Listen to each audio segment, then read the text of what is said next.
नमस्कार साथियों, कैसे हैं आप सभी। आशा करता हूँ आप लोग अच्छे होंगे। आज के हम लोग इस वीडियो में अभिक्रिया की दर किन किन बातों पर निर्भर करती है इस बारे में जानेंगे। इसके पिछले वीडियो में हम लोगों ने अभिक्रिया की दर किसे कहते हैं और उसके फॉर्मूलों को देखा था और हमने उससे एक प्रश्न भी सॉल्व किया था। आपको होमवर्क में एक क्वेश्चन दिए थे कि किसी रासायनिक अभिक्रिया N2+3H2 एरो 2NH3 में N2 के गायब होने की दर -0.6 मोल प्रति लीटर प्रति सेकंड है, तो हाइड्रोजन के गायब होने की दर एवं NH3 के उत्पन्न होने की दर ज्ञात करें। चलिए इसको सॉल्व करते हैं। यहाँ पे N2 और 3H2 है। यहाँ पे जो N2 और 3H2 है इसको बोलते हैं अभिकारक, और यहाँ पे इससे उत्पाद बन रहा है 2NH3। ये होता है उत्पाद। अभिक्रिया तो हुई है नाइट्रोजन और हाइड्रोजन के बीच और अमोनियम गैस बन रहा है, अमोनियम बन रहा है। तो देखते हैं, तो इसको फॉर्मूला पे सेट करेंगे तो -d और N2/dt हो जाएगा इक्वल टू 1/3। अच्छा, यहाँ पे 1/3 इसलिए लिखे हैं क्योंकि यहाँ पे 3 जो है स्टोइकियोमेट्रिक गुणांक है, यह हाइड्रोजन के साथ आके अलग से जुड़ा है, इसलिए इसको 1/3 लिखे हैं।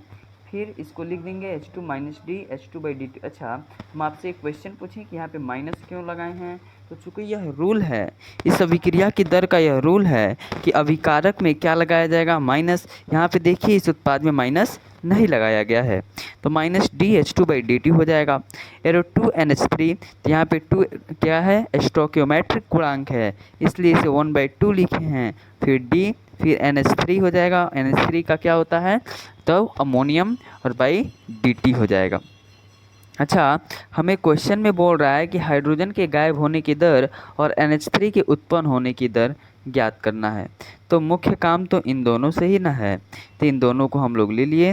तो -D N2/dt का मान देखिए कितना दिया है, 0.6। N2 के गायब होने की दर 0.6 मोल प्रति लीटर प्रति सेकंड दिया है, तो इसको यहाँ पे हम लोगों ने लिख लिया बराबर 1/3, और DH2/dt हम लोगों ने यहाँ पे लिखा। फिर अगर इसको आप लोग अच्छी तरीके से जो -0.6 मोल प्रति लीटर प्रति सेकंड और 1/3 को सॉल्व करेंगे तो -1.8 मोल प्रति लीटर प्रति सेकंड, यहाँ पे -1 रहेगा 1। तो DH2/dt, तो -D N2/dt बराबर 1/2 DNH3/dt अब निकालना है। अब अमोनियम के उत्पन्न होने की दर, अमोनियम के उत्पन्न होने की दर बोल रहा है, NH3 के उत्पन्न होने की दर अब लोग ज्ञात करेंगे। हाइड्रोजन के वो तो ज्ञात कर लिया, अब अमोनियम को उत्पन्न होने की दर ज्ञात करेंगे तो -0.6 मोल प्रति लीटर प्रति सेकंड दिया हुआ था N2 का, और 1/2 DNH3/dt निकालना है, तो -1.2 मोल प्रति लीटर प्रति सेकंड। इन दोनों को सॉल्व किए हैं तो, और DNH3/dt अर्थात NH3 के उत्पन्न होने की दर 1.2 मोल प्रति लीटर प्रति सेकंड होगा।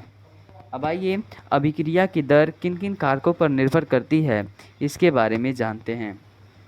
यह 5 नंबर 2 नंबर यह काफ़ी बार प्रश्न पूछा जा चुका है, तो इसलिए आप लोग इन सभी प्रश्नों को बहुत अच्छे तरीके से, इन क्वेश्चन को बहुत अच्छे तरीके से पढ़िए। देखते हैं कि अभिक्रिया की दर किन किन कारकों पर निर्भर करता है। तो जो अभिक्रिया का दर है वह निम्नलिखित कारकों पर निर्भर करता है।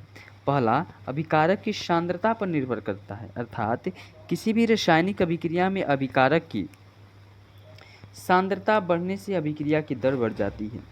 बोला जा रहा है कि कोई भी रासायनिक अभिक्रिया हो रही है, अगर उस रासायनिक अभिक्रिया में अभिकारक की अगर सांद्रता बढ़ जा रही है, अभिकारक की सांद्रता बढ़ती है, तो अभिक्रिया की दर भी क्या हो जाती है, बढ़ जाती है। दूसरा, तापमान, तो तापमान बढ़ाने से अभिक्रिया की दर भी बढ़ती है, अर्थात अभिक्रिया की दर को भी बढ़ाना है तो तापमान भी बढ़ा देंगे तो अभिक्रिया की दर बढ़ जाएगी। और 10 डिग्री तापमान बढ़ाने पर जो अभिक्रिया की दर है लगभग 2 गुनी हो जाती है। अगर हम लोग 10 डिग्री तापमान बढ़ा देते हैं, तापमान बढ़ाने से तो अभिक्रिया की दर दुगुनी और बढ़ जा रही है, लेकिन अगर हम लोग कितना डिग्री बढ़ाएं कि दुगुनी हो जाए, तो अगर हम लोग 10 डिग्री बढ़ाएंगे तो जो अभिक्रिया की दर है लगभग कैसी हो जाएगी, दुगुनी हो जाएगी। अब देखिए उत्प्रेरक, उत्प्रेरक से, तो उत्प्रेरक बिना किसी रासायनिक अभिक्रिया में खुद परिवर्तित हुए ही अभिक्रिया की दर को परिवर्तित कर देता है। बोला जा रहा है कि जो उत्प्रेरक है वह बिना किसी रासायनिक अभिक्रिया में परिवर्तित हुए, बिना कोई भी रासायनिक अभिक्रिया में परिवर्तित खुद परिवर्तित नहीं होता है, लेकिन अभिक्रिया की दर को क्या कर देता है, परिवर्तित कर देता है। अब आइए सक्रिय द्रव्यमान का नियम जानते हैं। काफ़ी बार पूछा गया प्रश्न है। Law of active mass. बोला जा रहा है कि लॉ ऑफ एक्टिव मास अर्थात सक्रिय द्रव्यमान का नियम 1864 ईस्वी में गुल्डबर्ग एवं वेज ने दिया था। कौन दिए थे? तो गुल्डबर्ग एवं वेज ने दिया था। किसका नियम? तो सक्रिय द्रव्यमान का नियम।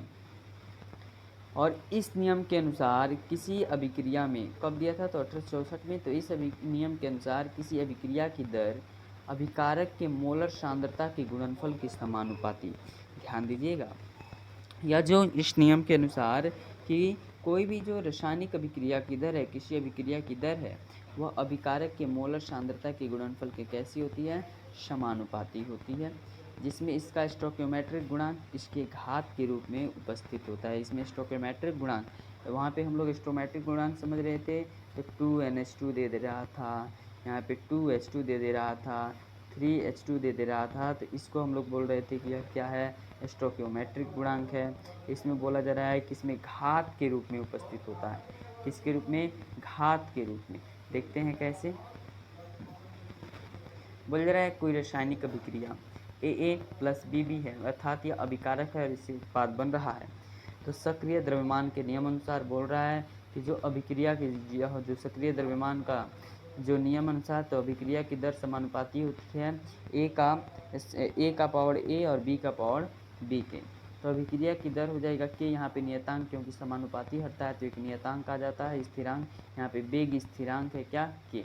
तो A का पावर A और B का पावर B यहाँ पे आ गया। अब देखते हैं वेग नियम किसे कहते हैं, रेट लॉ किसे कहते हैं।